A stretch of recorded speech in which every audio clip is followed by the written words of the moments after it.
Hello friends, welcome to ராசி studies. இது உங்கள் சுகன்யா. இன்னைக்கு நம்ம பார்க்க போறோம்னா ஜெய் மெயின்ஸ் எக்ஸாம் யாரெல்லாம் எழுதலாம், இந்த ஜெய் மெயின்ஸ் எக்ஸாம்ஸ் எழுதுறதுக்கு கிராஷ் கோர்ஸ்ல சேரலாமா வேண்டாமா அப்படிங்கிறதா இந்த வீடியோ.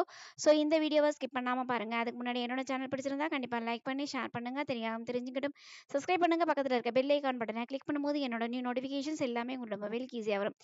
இப்போ இந்த ஜெய் மெயின்ஸ் எக்ஸாம்னா என்ன, இந்த ஜெய் மெயின்ஸ் எக்ஸாம் யாரெல்லாம் எழுதலாம், இந்த ஜெய் மெயின்ஸ் எக்ஸாம்ஸ் எழுதுறதுக்கு கிராஷ் கோர்ஸ் சேரலாமா அப்படிங்கிற நிறைய கொஷின்ஸ் மாணவர்கள் மத்தியில் இருக்கு.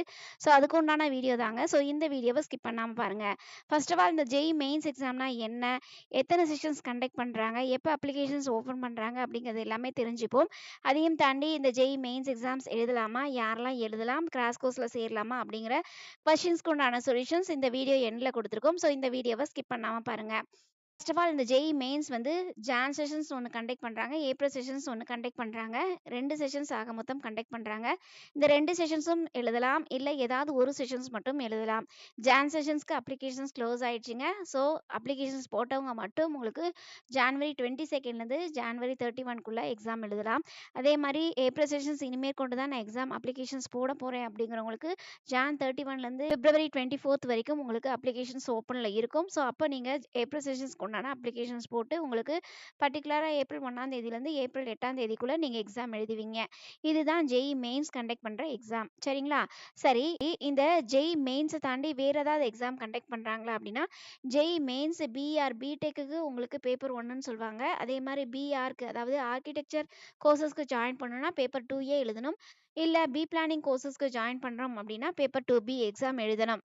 இந்த பேப்பர் 1, பேப்பர் 2A, பேப்பர் 2Bக்கு எக்ஸாம் பேட்டர்ன் எப்படி இருக்கும் அப்படின்னா, மேக்ஸ் வெர்சஸ் கெமிஸ்ட்ரி இருக்கும் பேப்பர் 1க்கு. பேப்பர் 2Aக்கு maths aptitude test, drawing test. அதே மாதிரி பி பிளானிங்க்கு maths aptitude test, planning based questions இருக்கும். ஸோ இது எல்லாமே கம்ப்யூட்டர் பேஸ்ட் எக்ஸாம் தான். ஆனால் டிராயிங்க்கு மட்டும் பென் அண்ட் பேப்பர் மோட்ல இருக்கும் அப்படிங்கிறத சொல்லியிருக்காங்க. சரி, இந்த பேப்பர் 1க்கு கம்ப்யூட்டர் பேஸ்ட் எக்ஸாமுக்கு எவ்வளோ கொஸ்டின்ஸ் கேட்பாங்க அப்படின்னா, மேக்ஸ் வெர்சஸ் கெமிஸ்ட்ரி. இந்த மேக்ஸ் வெர்சஸ் கெமிஸ்ட்ரியில் நம்பர் ஆஃப் கொஸ்டின்ஸ் வந்து உங்களுக்கு 75 கொஸ்டின்ஸ் நீங்கள் எக்ஸாம் எழுதணும் 300 மார்க்ஸ்க்கு. சப்போஸ் இதில் வந்து நீங்கள் கரெக்டான கொஸ்டின்ஸ்க்கு கரெக்டாக ஆன்சர் எழுதிட்டீங்க அப்படின்னா உங்களுக்கு 4 மார்க்ஸ் கொடுப்பாங்க. இல்லை தவறுதலான ஆன்சர் அப்படின்னா -1 மார்க்கு, நெகட்டிவ் மார்க்ஸ் உண்டு. வந்து உங்களுக்கு சப்போஸ் அந்த கொஸ்டின்ஸ்க்கு ஆன்சர் எழுதலை அப்படின்னா 0 மார்க்கு. ஸோ இதுக்கு அடுத்தது வந்து நம்ம என்ன பார்க்க போகிறோம் அப்படின்னா, உங்களுக்கு பர்ட்டிகுலராக நீங்கள் 12th படிக்கிற கேண்டிடேட்ஸ் 12க்கு அப்புறம் என்ன பண்ணணும்னு எனக்கு தெரியல, இல்லை ஜெய் ஆஸ்பிரன்ஸாக இருக்கீங்க, ஜெய்யை தாண்டி வேறு ஏதாவது என்ட்ரன்ஸ் எக்ஸாம்ஸ் இருக்கா, அந்த என்ட்ரன்ஸ் எக்ஸாமுக்கு அப்ளிகேஷன்ஸ் எப்போ ஓப்பன் ஆகுது, எப்போ க்ளோஸ் ஆகுது, எனக்கு ஆல் ஓவர் இந்தியாவில் வெல் ட்ரெயின்டான சென்ட்ரல் கவர்மெண்ட் இன்ஸ்டியூஷனில் ஜாயின் பண்ணோம், அதுக்குண்டான எஸ்எம்எஸ் அலர்ட்ஸ் வேணும் அப்படின்னா கீழே டிஸ்கிரிப்ஷன் பாக்ஸில் இண்டிவிஜுவல் வாட்ஸ்அப் நம்பர் இருக்குது. இந்த இண்டிவிஜுவல் வாட்ஸ்அப் நம்பரில் உங்களோட queries கேளுங்க, கண்டிப்பாக நம்ம ஆன்சர் பண்ணலாம். இதையும் தாண்டி 12th படிக்கிற ஸ்டூடெண்ட்ஸ், இல்லை 10th படிக்கிற ஸ்டூடெண்ட்ஸ் எனக்கு பர்டிகுலராக அடுத்தது என்ன பண்ணணும் தெரியல அப்படின்னு தெரிஞ்சுக்கணும்னு ஆசைப்பட்டீங்கனாலும் நீங்களும் கீழே டிஸ்கிரிப்ஷன் பாக்ஸில் இண்டிவிஜுவல் வாட்ஸ்அப் நம்பர் இருக்குது. அந்த இண்டிவிஜுவல் வாட்ஸ்அப் நம்பரில் உங்களோட queries கேட்கலாம்.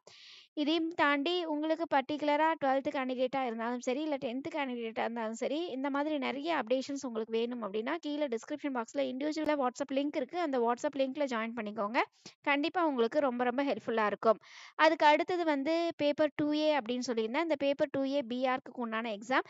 இதுக்கு வந்து எவ்வளோ மார்க்ஸ் கேட்குறாங்க அப்படின்னா 400 மார்க்ஸ்க்கு எவ்வளோ கொஸ்டின்ஸ் பார்த்தீங்கன்னா உங்களுக்கு 77 கொஸ்டின்ஸ்க்கு கேட்குறாங்க. ஸோ அதே மாதிரி உங்களுக்கு கரெக்டான ஆன்சருக்கு 4 மார்க்கு, தப்பான ஆன்சருக்கு உங்களுக்கு வந்து -1 மார்க் அப்படிங்கிறத சொல்லியிருக்காங்க. சேம் அஸ் பேப்பர் 2Bக்கு உங்களுக்கு 100 கொஸ்டின்ஸ் கேட்குறாங்க. 400 மார்க்ஸ்க்கு உங்களுக்கு 4 மார்க்ஸ் கரெக்டான கொஸ்டின்ஸ்க்கு, தப்பான கொஸ்டின்ஸ்க்கு உண்டான ஆன்சருக்கு -1 மார்க் அப்படிங்கிறத சொல்லியிருக்காங்க. சரிங்களா?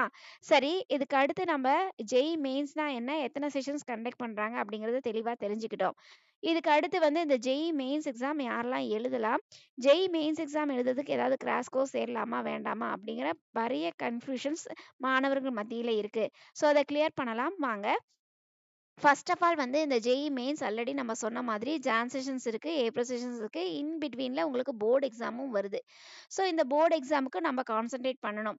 இதில் வந்து நம்ம 3 கேண்டிடேட்ஸாக பிரிச்சிருக்கோம். என்னென்னா நியூ கேண்டிடேட், அதாவது நான் போர்டுக்கு மட்டும்தான் கான்சென்ட்ரேட் பண்ணுறேன், போர்டு எக்ஸாம் முடிச்சுட்டு அதுக்கப்புறமேட்டு நான் வந்து ஏப்ரல் செஷன்ஸ் கான்சென்ட்ரேட் பண்ண போகிறேன், எனக்கு இப்போ தான் தெரியும் அப்படிங்கிறவங்க நியூ கேண்டிடேட்.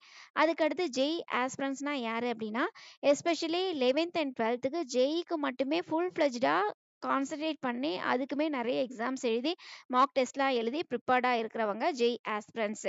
இந்த கிராஷ் கோர்ஸ் கேண்டிடேட்ஸ்னா யாரு அப்டின்னா, நான் பர்ட்டிகுலரா போர்ட் எக்ஸாம்க்கு கான்சன்ட்ரேட் பண்ற ஸ்கூல்ல தான் ஜாயின் பண்ணேன். இன்டிகிரேட்டட் கோர்ஸஸா நான் எதுவுமே ஜாயின் பண்ணல. ஆனா, ஈவினிங் வந்து நான் வந்து கிராஷ் கோர்ஸ்ல சேர்ந்திருக்கேன். 1 இயர் கோர்ஸஸா சேர்ந்திருக்கேன். இல்ல 11த்லேருந்தே சேர்ந்திருக்கேன்.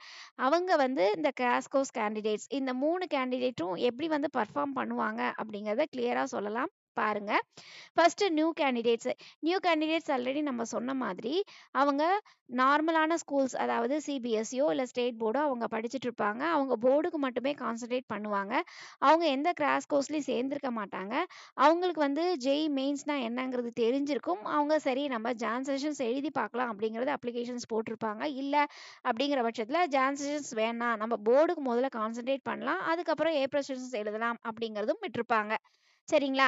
இவங்க ஆஸ் யூசுவல் அவங்க போர்டுக்கு கான்சன்ட்ரேட் பண்ணுவாங்க. கான்சன்ட்ரேட் பண்ணிட்டு ஏப்ரல் செஷன்ஸ் அதுக்கப்புறமேட்டு செல்ஃபா லேர்ன் பண்ணி, அவங்க ஏப்ரல் செஷன்ஸ்ல ஏதாச்சும் மார்க் வருதா அப்படிங்கிறத டெஸ்ட் பண்ணுவாங்க. இது வந்து நியூ கேண்டிடேட்ஸ். இதையும் தாண்டி மாணவர்களுக்கு நம்ம சொல்ல வேண்டியது என்ன அப்படின்னா, இந்த நியூ கேண்டிடேட்ஸ்க்கு மட்டும் போர்ட் எக்ஸாம்க்கு நல்லா கான்சன்ட்ரேட் பண்ணுங்க. என்ன காரணம் அப்படின்னு கேட்டீங்கன்னா, எஸ்பெஷலி நீங்க ஜாயின் செஷன்ஸ் எழுதுறீங்க, எழுதாம போகலாம். இல்ல ஏப்ரல் செஷன்ஸ் எழுதுறீங்க. உங்களுக்கு மார்க்ஸ்க்கு ஏத்த மாதிரி பெர்சன்டைல்ஸ் வரும். பெர்சன்டைல்ஸ்க்கு ஏத்த மாதிரி உங்களுக்கு ரேங்கிங் வரும். ஆல்ரெடி சொன்னது தான். இதையும் தாண்டி இந்த ஜேஇ மெயின்ஸ் எக்ஸாம் எழுதுறதுக்கு எந்த எலிஜிபிலிட்டி கிரைட்டீரியாவும் கிடையாது.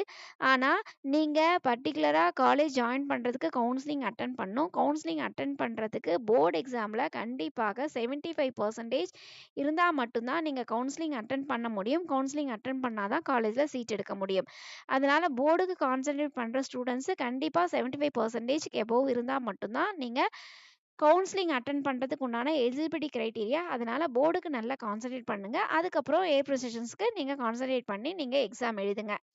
அதுக்கடுத்து ஜேஇ ஆஸ்பிரண்ட்ஸா இருக்காங்க அப்படிங்கிற பட்சத்தில அவங்க சைமல்டேனியஸா அவங்க ஃபுல் ஃப்ளெட்ஜ்டா 11த் அண்ட் 12த் ஜேஇக்கு மட்டுமே ஃபுல்லா ஃபோக்கஸ் பண்ணியிருப்பாங்க. ஜான்லயும் நல்லா பெர்ஃபார்ம் பண்ணுவாங்க.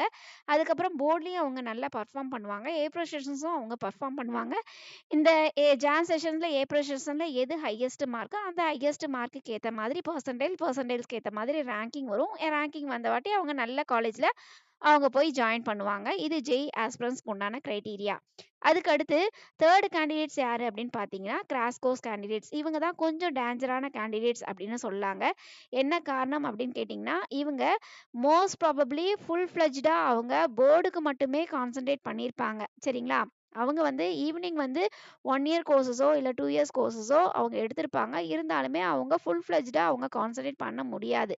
என்ன காரணம்னா, டே ஃபுல்லா அவங்க போர்டுக்கு ஸ்கூல்ல என்ன சொல்றாங்க, என்ன ஹோம் ஒர்க் சொல்றாங்க, என்ன டெஸ்ட் வைக்கிறாங்க, அதுக்கே கான்சன்ட்ரேட் பண்ணி, இது ஏனோ தானோ அப்படிங்கிறத செஞ்சிருப்பாங்க. அவங்க ஜான் செஷன்ஸ்ல அவங்க வந்து நல்ல மார்க்ஸ் ஸ்கோர் பண்ண முடியாது. ஆனா போர்ட்லயும் நல்லா கான்சன்ட்ரேட் பண்ணி நல்ல ஸ்கோர் எடுப்பாங்க. அதுக்கடுத்து ஏப்ரல் செஷன்ஸ் அவங்களுக்கு நல்லா கை கொடுக்கும். ஏப்ரல் செஷன்ஸ்ல கண்டிப்பா அவங்க நல்ல ஸ்கோர் எடுக்கிறதுக்கு வாய்ப்புகள் இருக்கு. ஆனா, நம்ம இந்த ரெட் கலர்ல ஒருத்தர் கேண்டிடேட்ஸ் குடுத்துருக்கான் பாருங்க. இந்த 1 மந்த் கேண்டிடேட்ஸ் அப்டின்னா யார் அப்டின்னா, அவங்க போர்டுக்கு கான்சன்ட்ரேட் பண்ணி அவங்க வந்து நல்லா எக்ஸாம் எழுதியிருப்பாங்க. அதுக்கப்புறம் ஜான் செஷன்ஸ் எழுதல. ஆனாலும் ஏப்ரல் செஷன்ஸ் எழுதலாம் அப்டிங்கிறதுக்கோசரம் 1 மந்த் கிராஷ் கோர்ஸ் சேருவாங்க. இவங்க தான் கொஞ்சம் டேஞ்சரான கேண்டிடேட்ஸ் அப்டின்னே சொல்லலாங்க. என்ன காரணம்னு கேட்டீங்கன்னா, இந்த கிராஷ் கோர்ஸ் 1 மந்த் கிராஷ் கோர்ஸ்ல ஜாயின் பண்ணி எக்ஸாம் எழுதுறதுங்கலாம் ரொம்ப சாத்தியமான விஷயமே கிடையாதுங்க. நீங்க செல்ஃபா லேர்ன் பண்ணி, செல்ஃபா எக்ஸாம் எழுதினீங்கன்னா கூட நல்ல மார்க்ஸ், நல்ல பெர்சன்டேஜ் வரும். இந்த கிராஷ் கோர்ஸ் அப்படின்னு சொல்லி போய் ஜாயின் பண்ணாதீங்க. ஏன்னா 11த் அண்ட் 12த்ல ஃபுல் ஃப்ளெட்ஜ்டா அவங்க ஹார்ட் ஒர்க் பண்ணி அவங்க எக்ஸாம் எழுதுவாங்க. அவங்களுக்கு ஈக்குவலா இவங்களால பெர்ஃபார்ம் பண்ண முடியாது. செல்ஃபா லேர்ன் பண்ணா கூட அந்த பெர்ஃபார்ம் பண்ணலாம் ஓரளவுக்கு. ஆனா அந்த கிராஷ் கோர்ஸ்ல சேர்றேன்னு சொல்லிட்டு, அங்கேயும் மணிய ஸ்பெண்ட் பண்ணி உங்க மணிய வேஸ்ட் பண்ணாதீங்க. ஸோ செல்ஃபா லேர்ன் பண்ணுங்க. செல்ஃபா லேர்ன் பண்ணி நீங்க வந்து ஏப்ரல் செஷன்ஸ் எழுதுங்க. இல்ல நான் வந்து அவங்க எனக்கு தெரிஞ்ச கேண்டிடேட்ஸ் தான். நல்லா கோச்சிங் குடுக்குறாங்க. நான் அவங்க ஃபுல் ஃப்ளெட்ஜ்டா அவங்க வந்து ஹார்ட் ஒர்க் பண்ணி என்னைய வந்து டியூன் பண்ணிவிடுவாங்க. அப்படின்னு உங்களுக்கு மனசுக்கு நிறைவா இருந்தா மட்டும் அந்த கிராஷ் கோர்ஸ்ல சேருங்க. சரிங்களா?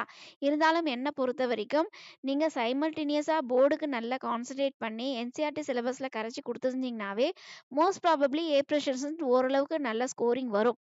இதுல வந்து நீங்க எஸ்பெஷலி கிராஷ் கோர்ஸ்ல கொண்டு போய் காச குடுத்து, உங்க காஸ்ட்ட வேஸ்ட் பண்ணாதீங்க அப்படிங்கிறது தான் என்னோட பெர்சனல் அட்வைஸ். சரிங்களா? So end of the sessions என்ன அப்படின்னு பார்த்தீங்கன்னா, இந்த ஜேஇ மெயின்ஸ் எக்ஸாம் பர்ட்டிகுலரா யார் எழுதலாம் அப்படின்னா, கண்டிப்பாக எல்லாருமே எழுதலாங்க.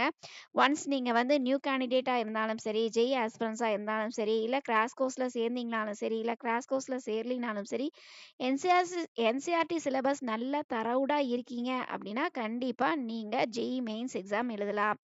எழுதி பாருங்க. உங்களுக்கு அந்த எக்ஸ்பீரியன்ஸே நல்ல எக்ஸ்பீரியன்ஸா இருக்கும்.